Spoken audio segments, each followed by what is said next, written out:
ಸಮುದ್ರ ಮಟ್ಟದಿಂದ ಸುಮಾರು 13,500 ಅಡಿ ಎತ್ತರ. ಅಲ್ಲೊಂದು ಮಗು ಇತ್ತು. ಶಿವ ನಿಲ್ಲು ಅಂದ. ಹಿಮದಲ್ಲಿ ತಂದೆ ತಾಯಿ ಹೆಜ್ಜೆ ಗುರುತಿಲ್ಲ. ಈ ಮಗು ಇಲ್ಲಿಗೆ ಹೇಗೆ ಬಂತು? ಅವರು ವಾಪಸ್ಸು ಬಂದಾಗ ಮಗು ಒಳಗಿನಿಂದ ಚಿಲಕ ಹಾಕೊಂಡಿತ್ತು. ಅವನಂದ, ನನ್ನ ಶಕ್ತಿಯನ್ನ ಹೇಗೆ ಸ್ಥಾಪಿಸ್ತೀನಿ ಅಂದ್ರೆ ನಾನಿಲ್ಲ ಅಂತ ಅನ್ನಿಸಲ್ಲ. ಶಿವ ಪಾರ್ವತಿ ಬದ್ರಿನಾಥದಲ್ಲಿ ವಾಸಿಸ್ತಿದ್ರು.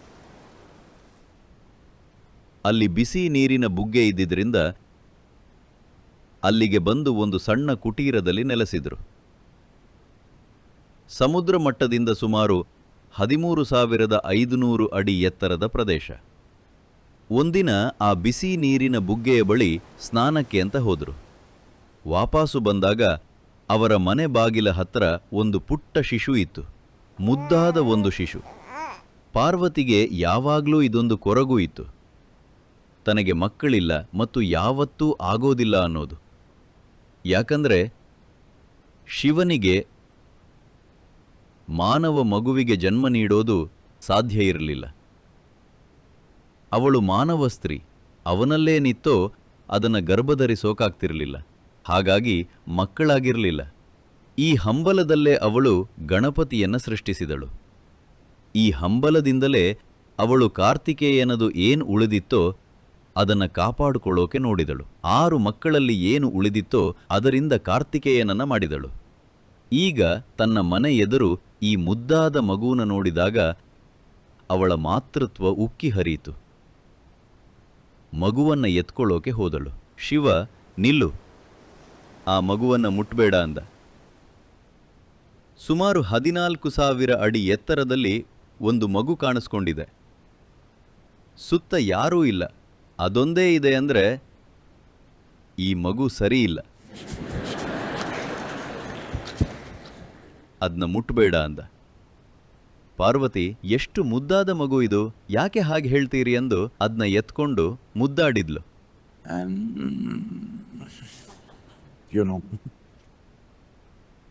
ಶಿವ ಆಗ, ನೋಡು, ಇದೇನೋ ಸರಿ ಕಾಣ್ತಿಲ್ಲ. ಈ ಮಗು ತಾನಾಗೇ ನಮ್ಮನೆ ಬಾಗಿಲಿಗೆ ಹೇಗ್ ಬಂತು? ಸುತ್ತ ಯಾರೂ ಇಲ್ಲ. ಹಿಮದಲ್ಲಿ ಇದರ ತಂದೆ ತಾಯಿಯ ಹೆಜ್ಜೆ ಗುರುತೂ ಇಲ್ಲ. ಈ ಮಗು ಇಲ್ಲಿ ಹೇಗ್ ಬಂತು? ಅದನ್ನ ಬಿಸಾಕಿಬಿಡು.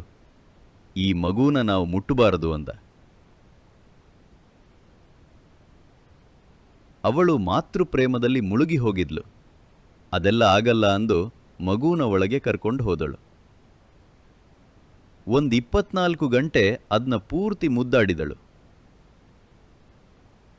ಮರುದಿನ ಮತ್ತೆ ಸ್ನಾನಕ್ಕೆ ಹೋದರು. ಅವರು ವಾಪಸ್ಸು ಬಂದಾಗ ಆ ಮಗು ಮನೆಯ ಒಳಗಿನಿಂದ ಚಿಲಕ ಹಾಕ್ಕೊಂಡಿತ್ತು. ಇವರಿಬ್ಬರಿಗೆ ಒಳಗೆ ಹೋಗೋಕೆ ಬಿಡ್ತಿರ್ಲಿಲ್ಲ. ಪಾರ್ವತಿ, ಮಗು ಒಳಗಿನಿಂದ ಚಿಲಕ ಹೇಗೆ ಹಾಕ್ಕೊಳ್ಳೋಕೆ ಸಾಧ್ಯ ಅಂದಳು. 14,000 ಅಡಿ ಎತ್ತರದಲ್ಲಿ ಮಗು ಕಾಣಿಸ್ಕೋಬಹುದು ಅಂದ್ರೆ ಅದು ಏನ್ ಬೇಕಾದರೂ ಮಾಡಬಹುದು.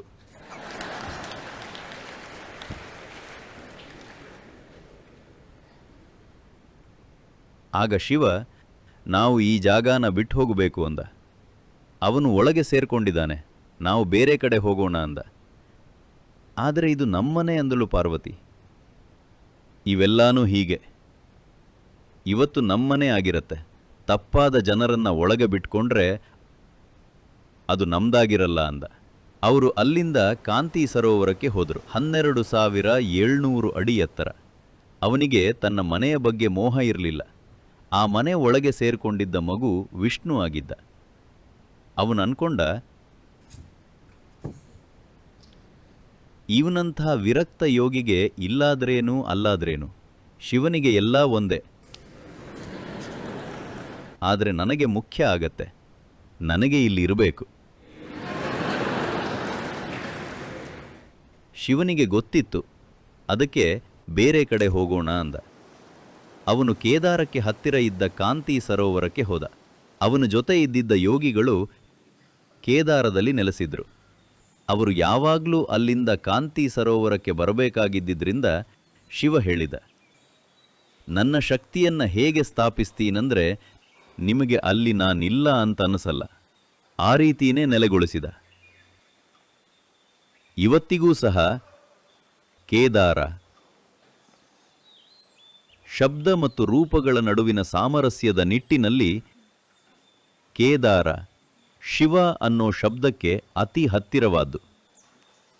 ಅದನ್ನು ಹೇಗೆ ಸ್ಥಾಪಿಸಿದ ಅಂದರೆ ಯೋಗಿಗಳಿಗೆ ಶಿವ ಅಲ್ಲಿ ಇಲ್ಲ ಅಂತ ಅನ್ನಿಸಲ್ಲ. ಮತ್ತು ಕಾಂತಿ ಸರೋವರದಲ್ಲಿ ಅವನು ಮತ್ತು 7 ಜನ ಶಿಷ್ಯರು, ಈಗ ಯಾರನ್ನ ನಾವು ಸಪ್ತ ಋಷಿಗಳು ಅಂತ ಆರಾಧಿಸ್ತೀವೋ ಅವರು ಯೋಗದ ಪ್ರತಿಪಾದನೆಗಾಗಿ ಅಲ್ಲಿ ನೆಲೆ ನಿಂತರು. ಜೊತೆಗೆ ಕಲಿಸೋದು ಮತ್ತು ಅದರ ಜೊತೆಗೆ ಇನ್ನಿತರ ಸಂಗತಿಗಳು. ಹಾಗಾಗಿ ಕಾಂತಿ ಸರೋವರ ಮೊದಲ ಯೋಗ ಪ್ರೋಗ್ರಾಂ ನಡೆದ ಜಾಗ. ವೀಕೆಂಡ್ನಲ್ಲಿ ಆಗೋ ಸಣ್ಣ ಪುಟ್ಟ ಪ್ರೋಗ್ರಾಂ ಅಲ್ಲ, ತುಂಬ ದೀರ್ಘವಾದ ಯೋಗ ಕಾರ್ಯಕ್ರಮ. ಅದರಲ್ಲಿ ಅವನು ಪ್ರಸರಿಸಿದ್ದು ಏನಂದ್ರೆ ಇಡೀ ಬ್ರಹ್ಮಾಂಡ ಮತ್ತು ಮಾನವ ಅಸ್ತಿತ್ವದ ನಡುವಿನ ಸಂಬಂಧಾನ. ಇದನ್ನು ಹೇಗೆ ಪರಿಶೋಧಿಸಬಹುದು, ಅದಕ್ಕೆ ಯಾವೆಲ್ಲ ದಾರಿಗಳಿವೆ, ಹೇಗೆ ಒಬ್ಬ ಮನುಷ್ಯ ತನ್ನ ಅನುಭವದಲ್ಲಿ ಐಕ್ಯತೆಯನ್ನು ಹೊಂದಬಹುದು ಅಂತ. ನಮ್ಮ ಅಸ್ತಿತ್ವದ ಐಕ್ಯತೆಯನ್ನ ಒಬ್ಬ ಮನುಷ್ಯ ಹೇಗೆ ಅನುಭವಕ್ಕೆ ತಂದುಕೊಳ್ಳಬಹುದು ಅನ್ನೋದಕ್ಕೆ ಇರೋ ವಿಧಾನವನ್ನ ನಾವು ಯೋಗ ಅಂತ ಕರಿತೀವಿ. ನೋಡಿ, ಅದರಲ್ಲೀಗ ಹಲವಾರು ರೂಪಾಂತರಣೆ ಆಗಿ ವಿರೂಪಗಳೂ ಆಗಿವೆ. ಬ್ರಹ್ಮಾಂಡದ ಆಯಾಮಗಳನ್ನು ಪರಿಶೋಧಿಸೋದು, ಅದರೊಂದಿಗೆ ಲಯಗೊಳ್ಳೋ ಬಗ್ಗೆಯಿಂದ ಹಿಡಿದು ಬಗ್ಗಿ ತಿರುಚಿ ಪಾತ್ರೆಯಲ್ಲಿ ಉಳಿದಿರೋ ನೂಡಲ್ ಥರ ಕಾಣೋವರೆಗೆ ಯೋಗ ಸಾಕಷ್ಟು ಬದಲಾವಣೆಗಳನ್ನು ಕಂಡಿದೆ. ಆದರೆ ಅದನ್ನು ಅಳಿಸಿ ಹಾಕೋಕ್ಕಾಗಲ್ಲ, ಯಾಕಂದ್ರೆ ಅದು ಜೀವಂತ ಸತ್ಯ. ಯಾವಾಗಾದ್ರೂ ಈಗ ನಾಳೆ ಎಲ್ಲರೂ ಯೋಗವನ್ನು ಅರಸೋದನ್ನ ಕೈಬಿಟ್ರು ಅನ್ಕೊಳ್ಳಿ, ಆದರೆ 1000 ವರ್ಷಗಳ ನಂತರ ಯಾರೋ ಅರಸೋಕೆ ಶುರು ಮಾಡಿದ್ರೂ ಅದು ಇಲ್ಲೇ ಇರತ್ತೆ. ಯಾಕಂದ್ರೆ ನಾಶ ಮಾಡೋಕೆ ಅದು ಯಾವುದೋ ಗ್ರಂಥದಲ್ಲಿಲ್ಲ, ಅಳಿಸಿ ಹಾಕೋಕೆ ಅದು ಬರೀ ನೆನಪಿನಲ್ಲಿಲ್ಲ. ಅದು ಅಸ್ತಿತ್ವದಲ್ಲಿನ ಜೀವಂತ ಸತ್ಯ. ಏನಂದ್ರೆ ಅದರ ಪರಿಶೋಧನೆಗೆ ಗಮನಶಕ್ತಿಯಲ್ಲಿ ಒಂದು ಮಟ್ಟದ ತೀಕ್ಷ್ಣತೆ, ದೃಢತೆ ಮತ್ತು ಅವಿರತ ಪ್ರಯತ್ನ ಬೇಕಾಗತ್ತೆ ಅಷ್ಟೆ. ಆದರೆ ಅದು ಅಲ್ಲೇ ಇದೆ. ಹಾಗಾಗಿ ಅದನ್ನು ಪೂರ್ತಿಯಾಗಿ ಕಳ್ಕೊಳ್ಳೋ ಭಯ ಇಲ್ಲ. ಆದರೆ ಎಷ್ಟೋ ಪೀಳಿಗೆಗಳು ಇದನ್ನು ಕಳ್ಕೊಳ್ಬಹುದು. ಹಾಗಾಗಿ ಈ ಪೀಳಿಗೆಯವರ ಮೇಲೆ ದೊಡ್ಡ ಜವಾಬ್ದಾರಿ ಇದೆ. ಇದೇ ಮೊದಲ ಬಾರಿಗೆ ಜಗತ್ತಿನಲ್ಲಿನ ಇಡೀ ಜನಸಮೂಹನೆಲ್ಲ ತಲುಪುವಂಥ ಸಾಧನಗಳಿವೆ. ಅದರ ಜೊತೆಗೆ ಇವೇ ಸಾಧನಗಳು ಮನುಷ್ಯನ ಪಾಲಿಗೆ ಮಾನವ ಇತಿಹಾಸದಲ್ಲೇ ಹಿಂದೆಂದೂ ಕಂಡಿರದಂಥ ಅತಿ ದೊಡ್ಡ ಡಿಸ್ಟ್ರಾಕ್ಷನ್ ಆಗಿವೆ. ಹಾಗಾಗಿ ಇದನ್ನ ವಿವೇಚನೆಯಿಂದ ಬಳಸಬೇಕು. ಅವು ಡಿಸ್ಟ್ರಾಕ್ಷನ್ ಆಗದೆ ಒಂದು ಸಾಧ್ಯತೆ ಆಗೋ ಹಾಗೆ ನೋಡ್ಕೊಳ್ಬೇಕು. ಇದು ವರ್ಧಿಸೋ ಪ್ರಕ್ರಿಯೆ ಆಗಬೇಕು. ನಿಮ್ಮನ್ನ ಗೋಜಲನ್ನಾಗಿ ಮಾಡ್ಕೊಳ್ಳೋ ದಾರಿ ಆಗಬಾರ್ದು. ಒಂದು ಪೀಳಿಗೆಯಾಗಿ ಇದು ನಮ್ಮ ಜವಾಬ್ದಾರಿಯಾಗಿದೆ.